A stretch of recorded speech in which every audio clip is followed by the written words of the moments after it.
경기도 외곽 오래된 시골 마을. 정수는 올해 55, 혼자 사는 남자였습니다. 젊은 날엔 오로지 일만 바라보고 달렸고 결혼은 늘 뒷전이었죠. 주변 친구들은 이미 손주 자랑에 바빴지만 정수는 퇴근 후 빈집에 들어설 때마다 왠지 모를 허전함에 잠 못 이루는 밤이 많았습니다. 어느 날 이웃집 박 사장이 국제 결혼으로 젊고 다정한 베트남 아내와 행복하게 사는 모습을 보며 정수의 마음에도 변화가 찾아왔습니다. 나도 늦기 전에 누군가와 함께 남은 인생을 살아보고 싶다는 간절한 바람이 생긴 것이죠. 정수는 인터넷에서 국제 결혼 중개업체를 찾았습니다. 처음엔 망설였습니다. 나이 차가 너무 많지 않을까? 문화도 언어도 다른데 과연 진짜 사랑이 가능할까? 하지만 외로움이 두려웠던 정수는 결국 베트남행 비행기 표를 결제했습니다. 호찌민 공항에 내리자 무더운 공기와 낯선 풍경이 정수의 마음을 두근거리게 했습니다. 중개인의 안내로 여러 명의 베트남 여성들과 차례로 만남을 가졌습니다. 그중 유난히 눈에 띄는 여성이 있었습니다. 이름은 린. 25의 맑은 눈동자, 수줍은 미소, 가난한 농촌 출신이지만 가족을 위해 밝게 살아가는 모습이 정수의 마음을 움직였습니다. 린 역시 정수의 다정한 태도에 조심스럽게 마음을 열었습니다. 말은 잘 통하지 않았지만 둘은 번역 앱을 켜고 서로의 가족 이야기, 어릴 적 추억, 그리고 미래의 꿈을 나누었습니다. 정수는 린에게 한국에 오면 외롭지 않게 해주겠다고 약속했습니다. 린은 고개를 끄덕이며 가족을 위해 더 나은 삶을 선택하고 싶다고 말했습니다. 며칠간의 만남 끝에 정수는 린에게 결혼을 제안했습니다.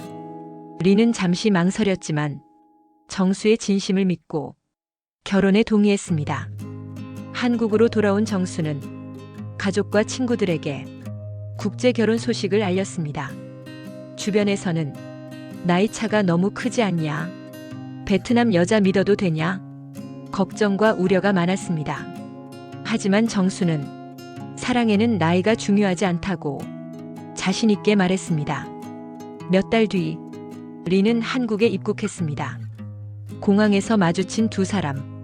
서툰 한국말로 정수 씨, 고마워요. 라고 말하는 린의 목소리에 정수는 가슴이 벅차올랐습니다. 정수는 린을 데리고 자신의 집으로 향했습니다. 작은 마을, 낯선 환경, 린은 긴장한 표정이었지만 정수는 다정하게 집안을 소개했습니다. 이 방은 우리 부부의 방이에요. 여기는 부엌, 여기는 마당이에요. 린은 조용히 고개를 끄덕이며 정수의 뒤를 따랐습니다. 며칠 후 마을 사람들은 서로 소문을 주고받았습니다. 정수 씨가 베트남 아가씨랑 결혼했다던데, 나이 차이가 30살이라던데. 동네 어르신들은 이국적인 린을 신기하게 바라봤습니다. 정수의 어머니는 아들의 결혼을 마냥 반기지 않았습니다. 내가 그렇게까지 해서 결혼을 꼭 해야겠니? 린이 정말 우리 가족이 될 수 있을까? 의심과 걱정이 뒤섞인 시선이 린을 향했습니다. 린은 한국말이 서툴러 마트에서 장을 볼 때도 병원에 갈 때도 정수의 손을 꼭 잡았습니다. 정수는 그런 린이 더 애틋하게 느껴졌습니다. 밤이 되면 린은 가족 사진을 꺼내 고향에 남겨둔 부모님과 어린 동생을 그리워했습니다. 정수는 린의 등을 토닥이며 이제부터 내가 가족이 되어줄게요. 라고 말했습니다. 이렇게 운명처럼 시작된 30살의 나이차를 가진 베트남 여성과 한국 남자의 국제 결혼 이야기가 조용히 시작되었습니다. 린이 한국에 온 지 한 달이 지났습니다. 처음엔 모든 게 낯설었지만 정수는 린에게 한국 생활을 하나씩 알려주며 최대한 배려하려고 애썼습니다. 아침이면 함께 시장에 가서 신선한 채소와 고기를 고르고 저녁이면 마당에 앉아 서툰 한국말과 베트남어를 섞어 하루를 정리했습니다. 린은 종종 고향에 남겨둔 가족을 그리워했습니다. 정수는 그런 린을 위해 가끔 베트남 식재료가 있는 마트를 찾아 쌀국수와 고수를 사다 주었습니다. 린은 고마워요 라고 말하며 정수의 손을 꼭 잡았습니다. 하지만 설렘은 오래가지 않았습니다. 마을 사람들의 시선은 시간이 지날수록 점점 더 부담스러워졌습니다. 정수와 린이 함께 시장에 가면 사람들은 수군거렸습니다. 저 집은 나이 차이가 30살이라던데 베트남 아가씨가 진짜 행복할까? 그런 소문은 린의 귀에도 들어갔습니다. 린은 점점 말수가 줄었습니다. 정수는 그런 린을 보며 마음이 무거워졌습니다. 내가 너무 무리해서 린을 데려온 건 아닐까? 정수는 밤마다 자신의 선택을 되새겼습니다. 가장 힘든 건 언어와 문화의 차이였습니다. 린은 한국말이 서툴러 마트에서 계산할 때도 병원에 갈 때도 항상 정수의 도움이 필요했습니다. 정수는 처음엔 그런 린이 귀엽고 애틋했지만 시간이 지날수록 조금씩 피로가 쌓였습니다. 집안일도 생각만큼 쉽지 않았습니다. 린은 베트남에서 해오던 방식대로 음식을 만들고 청소를 했지만 정수의 어머니는 그런 린의 방식이 못마땅했습니다. 이렇게 하면 안 돼. 한국에서는 이렇게 해야 해. 어머니의 잔소리는 린의 어깨를 더욱 움츠러들게 했습니다. 린은 집안일을 하다가 가끔 눈물을 흘렸습니다. 정수는 그런 린을 안아주며 괜찮아. 천천히 배우면 돼. 라고 위로했습니다. 하지만 린의 외로움은 쉽게 사라지지 않았습니다. 한국 친구도 없고 고향 가족과는 가끔 영상통화로만 안부를 주고받을 뿐이었습니다.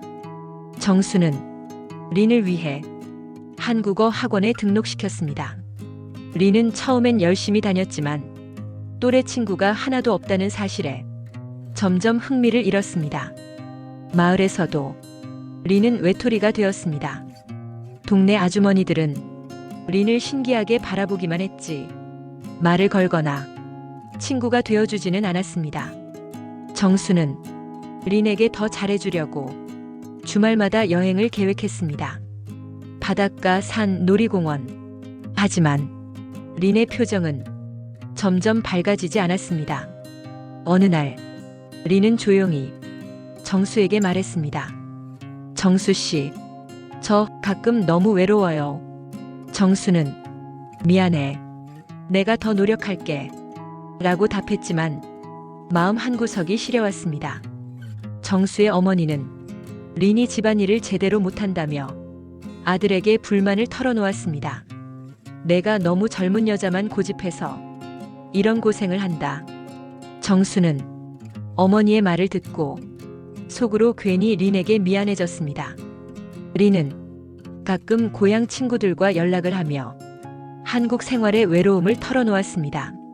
친구들은 그래도 남편이 착하면 참아야지 라고 했지만 린의 마음은 점점 지쳐갔습니다. 결혼 전 꿈꿨던 행복한 미래와 현실의 벽 사이에서 린과 정수는 조용히 멀어지고 있었습니다. 설렘과 기대, 그리고 차가운 현실, 국제 결혼의 벽은 생각보다 높고 두꺼웠습니다. 린이 한국에 온 지도 어느덧 반년이 지났습니다. 처음엔 모든 게 낯설고 두려웠지만 시간이 흐르면서 린은 조금씩 한국 생활에 적응해 갔습니다. 그러나 그 적응은 결코 쉽지 않았습니다. 린은 매일 아침 눈을 뜨면 창밖으로 펼쳐진 낯선 시골 풍경을 바라보며 고향의 논밭과 가족을 떠올렸습니다. 정수는 그런 린을 위해 최대한 다정하게 대해주려 노력했습니다. 아침마다 따뜻한 밥을 차려주고 주말이면 시장에 함께 가서 린이 좋아하는 베트남 식재료를 사다 주었습니다. 하지만 린의 얼굴에는 점점 웃음이 사라져갔습니다. 언어의 장벽은 두 사람 사이에 보이지 않는 벽을 쌓아 올렸습니다. 린은 한국어 학원에 다니며 열심히 공부했지만 마을 사람들과 자연스럽게 대화하는 건 여전히 어려웠습니다. 마트에서 물건을 살 때, 버스를 탈 때, 병원에 갈 때 린은 늘 긴장했습니다.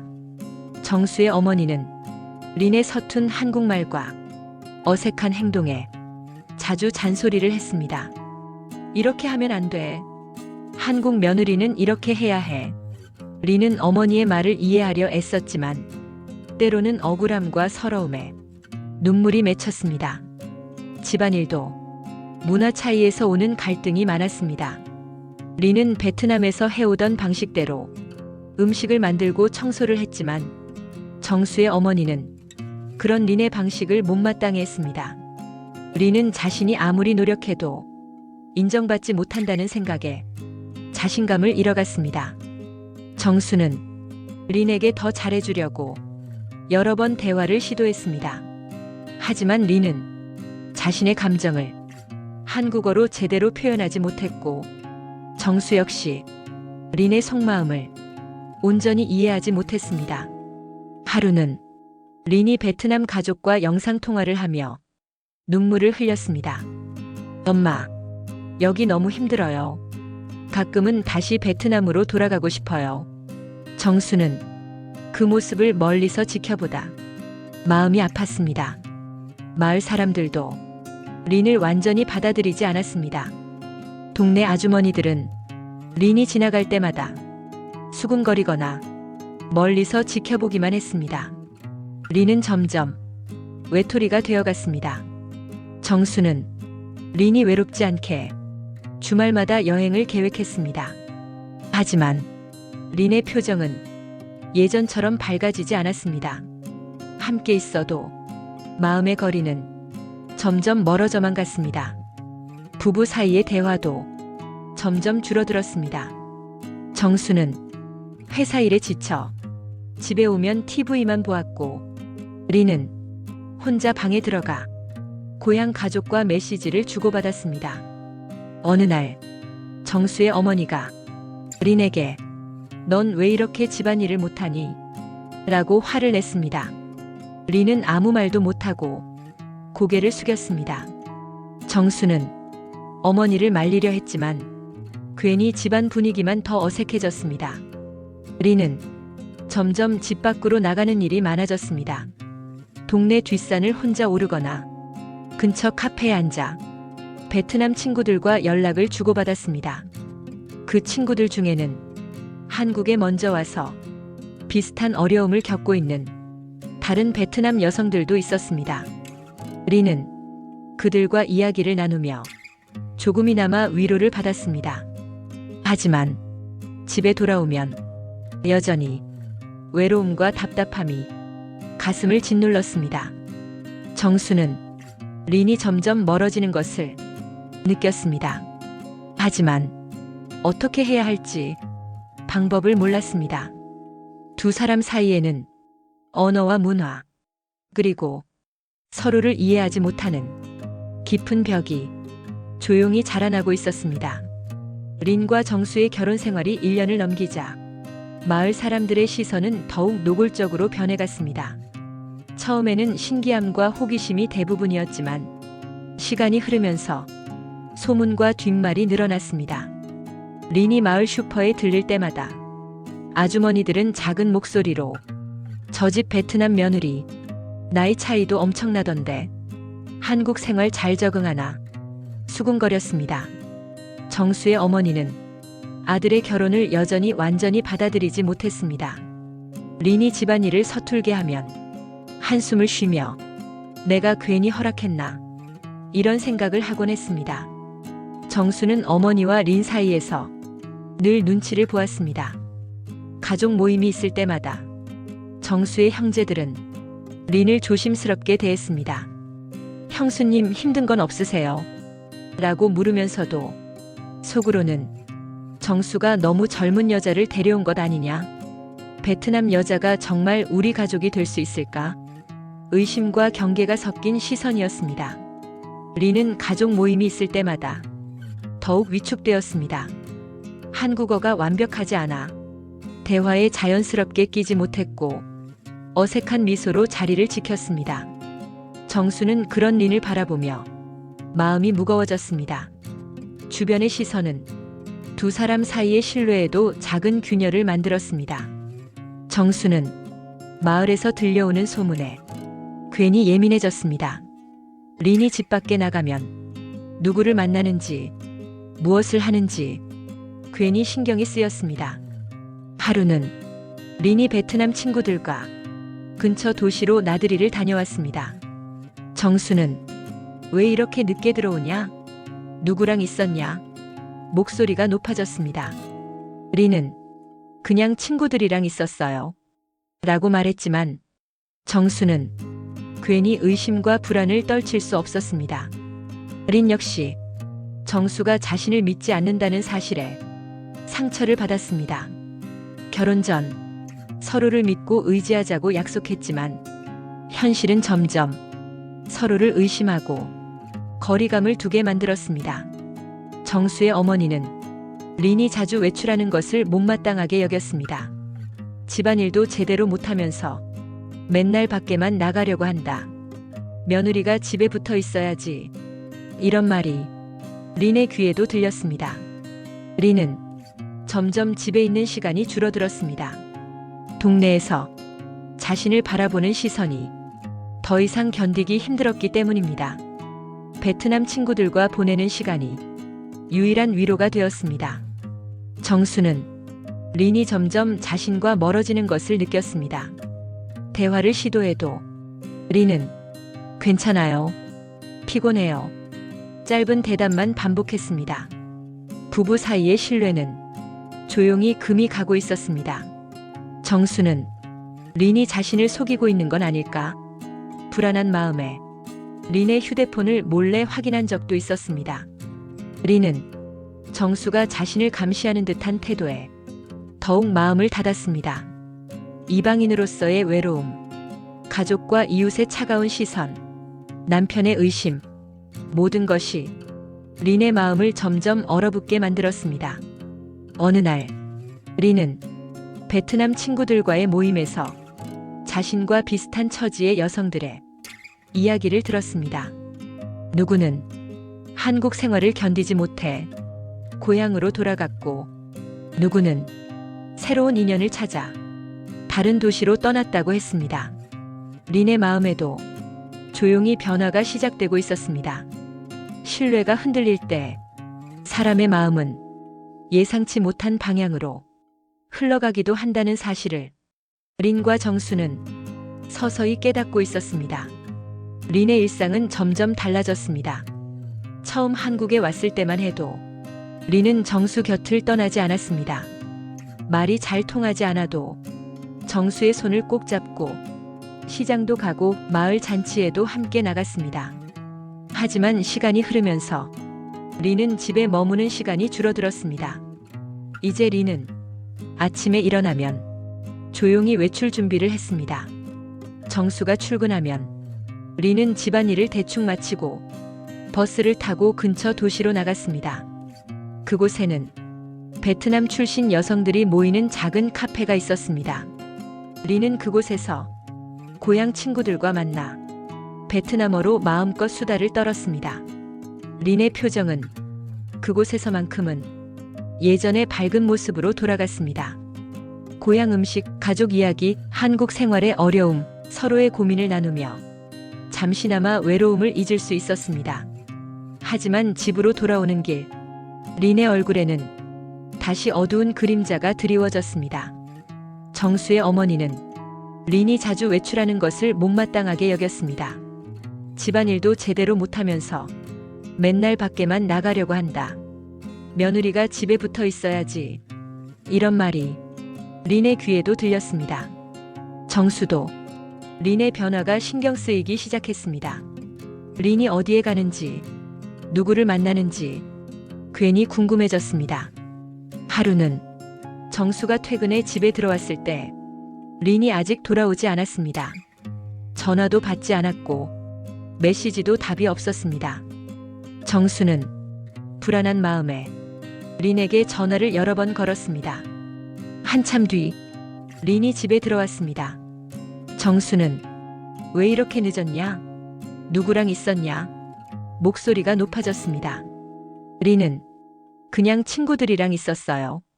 라고 대답했습니다. 정수는 괜히 의심과 불안을 떨칠 수 없었습니다. 린의 휴대폰을 몰래 확인해 보고 싶은 충동이 들었습니다. 하지만 스스로를 다잡으며 그런 짓은 하지 않았습니다.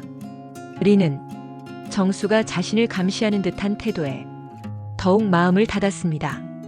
집에 있어도 정수와의 대화는 필요한 말만 오갈 뿐 예전처럼 다정한 분위기는 찾기 어려웠습니다. 정수의 어머니는 린이 점점 변해가는 모습을 보며 아들에게 불만을 털어놓았습니다. 내가 너무 젊은 여자만 고집해서 이런 고생을 한다. 린이 정말 우리 가족이 될 수 있을까? 정수는 어머니의 말을 듣고 속으로 괜히 린에게 미안해졌습니다. 린은 베트남 친구들과의 모임에서 자신과 비슷한 처지의 여성들의 이야기를 들었습니다. 누구는 한국 생활을 견디지 못해 고향으로 돌아갔고, 누구는 새로운 인연을 찾아 다른 도시로 떠났다고 했습니다. 린의 마음에도 조용히 변화가 시작되고 있었습니다. 신뢰가 흔들릴 때 사람의 마음은 예상치 못한 방향으로 흘러가기도 한다는 사실을 린과 정수는 서서히 깨닫고 있었습니다. 어느 날 린은 정수에게 친구들과 여행을 가겠다고 말했습니다. 정수는 불안한 마음에 누구랑 가냐? 며칠이나 있냐? 계속 캐물었습니다. 린은 그냥 친구들이랑 하루만 있다 오겠다고 짧게 대답했습니다. 여행에서 돌아온 뒤 린의 태도는 더욱 달라졌습니다. 집에 있는 시간은 줄어들고 외출은 늘어났습니다. 정수는 린이 자신과 점점 멀어지는 것을 느꼈습니다. 두 사람 사이에는 설명할 수 없는 차가운 벽이 조용히 자라고 있었습니다. 린의 변화는 점점 더 뚜렷해졌습니다. 집에 머무는 시간은 줄어들고 외출은 잦아졌습니다. 정수는 불안한 마음에 린의 일거수일투족을 신경 쓰기 시작했습니다. 린이 휴대폰을 손에서 놓지 않고 메시지를 주고받을 때마다 정수는 괜히 마음이 불편해졌습니다. 어느 날 정수는 우연히 린의 휴대폰을 보게 되었습니다. 잠깐 자리를 비운 린의 방에서 진동이 울리는 휴대폰 화면에 낯선 남자의 이름이 떠 있었습니다. 정수는 망설이다가 메시지 알림창을 열어보았습니다. 짧은 베트남어 메시지, 그리고 이모티콘. 정수는 그 의미를 정확히 알 수 없었지만 왠지 모를 불안감이 엄습했습니다. 정수는 린에게 누구랑 그렇게 자주 연락하냐? 물었습니다. 린은 그냥 친구일 뿐이라고 별일 아니라는 듯 대답했습니다. 하지만 정수의 마음에는 의심이 싹트기 시작했습니다. 며칠 뒤 린은 친구들과 외박을 하겠다고 말했습니다. 정수는 누구랑 어디에 가냐? 계속 캐물었습니다. 린은 그냥 친구들이랑 베트남 여성들끼리 모여 여행을 간다고 했습니다. 그날 밤 정수는 잠을 이루지 못했습니다.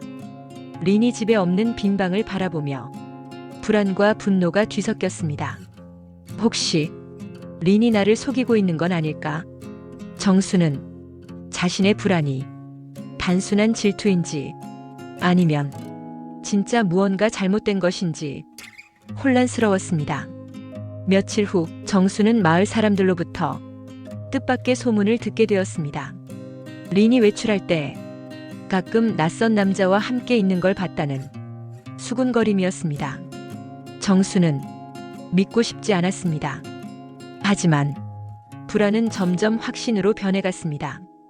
정수는 린을 따로 불러 솔직하게 말해달라고 했습니다. 린은 처음엔 아무 일 없다고 했지만 정수의 집요한 추궁에 결국 눈물을 흘리며 고개를 숙였습니다. 린은 한국 생활이 너무 외로웠다고, 정수와의 나이 차이, 문화 차이, 언어 장벽, 모든 게 버겁고 힘들었다고 고백했습니다. 그런 외로움 속에서 같은 베트남 출신 남성과 가까워졌다고 조용히 털어놓았습니다. 정수는 머릿속이 하얘졌습니다. 믿었던 아내의 배신, 자신의 선택이 모두 무너지는 듯한 절망감이 밀려왔습니다. 린은 미안하다고 계속 울었습니다. 정수는 분노와 슬픔, 허탈함이 뒤섞인 채 아무 말도 하지 못했습니다. 며칠 동안 두 사람은 한 집에 살면서도 거의 말을 하지 않았습니다. 정수는 린을 붙잡아야 할지 아니면 모두 포기해야 할지 혼란스러웠습니다. 린은 결국 정수에게 이혼을 원한다고 말했습니다. 더 이상 이 집에서 행복할 수 없다고 조용히 고개를 숙였습니다. 정수는 긴 침묵 끝에 알겠다고 힘없이 대답했습니다. 이렇게 두 사람의 결혼 생활은 배신과 불륜, 그리고 깊은 상처만을 남긴 채 끝을 향해 달려가고 있었습니다. 린의 고백 이후 정수의 집안에는 깊은 침묵이 흘렀습니다. 두 사람은 한 집에서 함께 살아가면서도 마치 서로 다른 세상에 존재하는 사람들처럼 말을 아꼈습니다. 아침이면 정수는 출근 준비를 하며 린의 눈치를 살폈고, 린은 조용히 식탁에 앉아 밥을 먹는 둥 마는 둥 했습니다. 정수의 어머니는 집안 분위기가 심상치 않다는 걸 직감적으로 느꼈습니다. 며느리와 아들의 사이가 예전 같지 않다는 사실이 어머니의 마음을 무겁게 했습니다. 하지만 무슨 일이냐고 물어볼 용기가 차마 나지 않았습니다. 린은 이혼을 결심한 뒤 더 이상 정수와 눈을 마주치지 않았습니다. 집안일도 예전처럼 꼼꼼하게 하지 않았고 외출이 잦아졌습니다. 정수는 린이 집에 없는 시간 동안 텅 빈 거실에 앉아 과거를 떠올렸습니다. 처음 린을 만났던 그날, 맑은 눈동자와 수줍은 미소, 서툰 한국말로 고마워요 라고 말하던 린의 모습이 아직도 생생하게 떠올랐습니다. 정수는 자신이 어디서부터 잘못된 것인지 수없이 되짚어 보았습니다. 나이 차이, 문화 차이, 언어의 벽, 가족과 이웃의 냉랭한 시선, 모든 것이 두 사람 사이를 조용히 멀어지게 만든 원인이었습니다. 린 역시 고향 가족과 영상통화를 하며 눈물을 흘렸습니다. 엄마, 저 더 이상 여기서 살 수 없어요. 외롭고 힘들어요. 린의 목소리에는 지친 마음이 고스란히 담겨 있었습니다. 이혼을 결심한 뒤 린은 베트남 대사관을 찾아갔습니다. 친구의 도움을 받아 이혼 절차와 귀국 준비를 시작했습니다. 정수는 린이 집을 떠날 준비를 하는 모습을 묵묵히 지켜볼 수밖에 없었습니다. 마을 사람들은 두 사람의 이혼 소문을 듣고 또다시 수군거렸습니다. 베트남 여자가 결국 배신했다더라. 나이 차이가 너무 많으니 이럴 줄 알았다. 정수는 그런 소문에 더 이상 아무런 변명도 하지 않았습니다. 린이 짐을 싸는 날, 정수는 마지막으로 린과 마주 앉았습니다. 린은 미안하다고 여러 번 고개를 숙였습니다. 정수는 아무 말 없이 린의 손을 잡았습니다. 행복하게 해주고 싶었는데 결국 상처만 남겨서 정말 미안해요. 정수의 목소리는 떨렸습니다.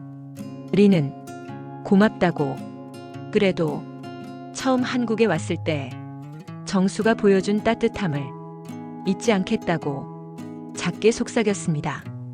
두 사람은 조용히 이별을 준비했습니다. 린은 비행기 표를 예약하고 고향 가족에게 곧 돌아가겠다고 알렸습니다. 정수는 린이 떠난 뒤 집안 곳곳에 남아있는 린의 흔적을 하나씩 정리했습니다. 옷장 속에 남겨진 베트남 전통 옷, 부엌 한 구석에 놓인 고수 씨앗, 린이 남긴 작은 메모들, 모든 것이 정수의 마음을 아프게 했습니다. 이별의 결정은 두 사람 모두에게 큰 상처와 후회를 남겼습니다. 하지만 서로를 더 이상 붙잡을 수 없다는 사실을 조용히 받아들일 수밖에 없었습니다. 린이 떠난 뒤 정수의 집은 고요함만이 감돌았습니다. 아침이면 정수는 습관처럼 두 사람 몫의 밥을 지었습니다. 식탁에 앉아 린이 좋아하던 고수잎을 바라보다 그제서야 빈자리를 실감했습니다. 집안 곳곳에는 린의 흔적이 남아 있었습니다. 베트남어로 적힌 작은 메모, 린이 직접 만든 수세미, 그리고 벽에 걸린 두 사람의 사진 한 장. 정수는 사진을 내려다보며 한숨을 길게 내쉬었습니다. 마을 사람들은 이혼 소식을 듣고 또다시 수군거렸습니다. 베트남 여자는 결국 믿을 수 없다. 나이 차이가 너무 많으니 이럴 줄 알았다. 정수는 그런 말에 더 이상 아무런 변명도 하지 않았습니다. 그저 조용히 고개를 숙이고 자신의 일상으로 돌아갔습니다. 정수의 어머니 역시 아들의 상처를 가까이서 지켜보며 마음이 무거워졌습니다. 처음엔 반대했던 결혼이었지만 린이 떠난 뒤 아들의 외로움이 더 커졌다는 사실을 어머니도 인정할 수밖에 없었습니다. 린은 베트남으로 돌아가 고향 가족의 품에 안겼습니다. 처음에는 다시 가족과 함께 지내는 것이 마냥 행복하게 느껴졌습니다. 하지만 한국에서의 시간은 린의 마음에 깊은 흔적을 남겼습니다. 낯선 땅에서의 외로움, 언어와 문화의 장벽, 사랑과 기대, 그리고 배신과 상처, 모든 것이 린을 한층 더 성숙하게 만들었습니다. 정수는 이별 후 오랜 시간 자신의 선택을 되짚어 보았습니다. 사랑에는 나이도 국적도 결코 장벽이 될 수 없다고 믿었지만 현실은 생각보다 훨씬 더 냉혹했습니다. 문화 차이, 언어의 벽, 가족과 이웃의 시선, 그리고 서로를 충분히 이해하지 못한 채 서둘러 내린 선택, 이 모든 것이 결국 두 사람을 멀어지게 만들었습니다. 정수는 이제야 깨달았습니다. 진짜 사랑이란 상대방을 온전히 이해하고 함께 성장해가는 과정이라는 사실을요. 외로움을 달래기 위해 누군가를 선택하는 것이 아니라 서로의 상처와 다름을 기꺼이 껴안을 수 있어야 비로소 진짜 가족이 될 수 있다는 걸 늦게나마 알게 되었습니다.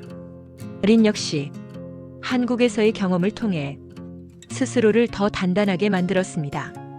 누군가의 아내, 누군가의 며느리로서 자신이 얼마나 많은 것을 감내해야 했는지, 그리고 진짜 행복은 타인의 기대가 아니라 자신의 마음에서 비롯된다는 사실을 조용히 깨달았습니다. 시간이 흘러 정수는 이웃의 결혼식에 초대받았습니다. 행복해 보이는 신랑 신부를 바라보며 정수는 자신의 지난 날을 떠올렸습니다. 그때의 선택이 후회만은 아니었다고 조용히 생각했습니다.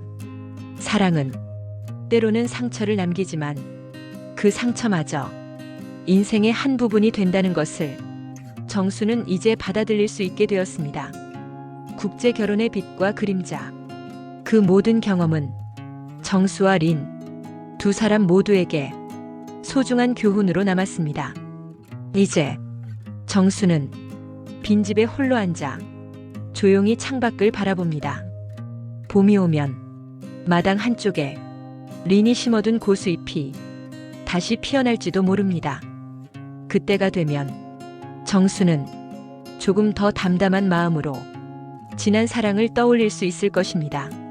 이렇게 한 남자와 한 여자의 국제 결혼 이야기는 상처와 후회, 그리고 작은 성장과 깨달음을 남긴 채 조용히 마무리되었습니다. 여운이 남는 이별이었지만 그 속에서 두 사람은 각자의 삶을 조금 더 깊이 이해하게 되었습니다.